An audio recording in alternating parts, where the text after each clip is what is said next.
শুভ দুপুর বন্ধুরা, কি করছো? সবার লাঞ্চ হয়েছে কি হয়নি?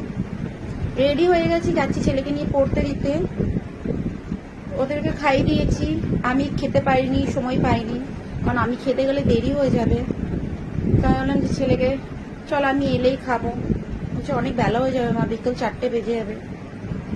আমার ঠিক আছে, কোনো অসুবিধা নেই, অন্তত শান্তি করে তো খেতে তো পারবো। এই গরমেতে খেয়ে দিয়ে হাঁক পাক করে যাওয়া হয়ে উঠবে না। সপ্তাহে 2 দিন ক্লাস হয়, যেটা ছুটি করা যায় না, যেতেই হয়, কারণ ছুটি করলে আমারই ছুটি। কথাটা ঠিক বললাম কিনা? তো ওই জন্য ছুটি করি না, দৌড়াই। তাহলে সবার লাঞ্চ হয়েছে কিনা অবশ্যই জানিও। চললাম আমি, টাটা।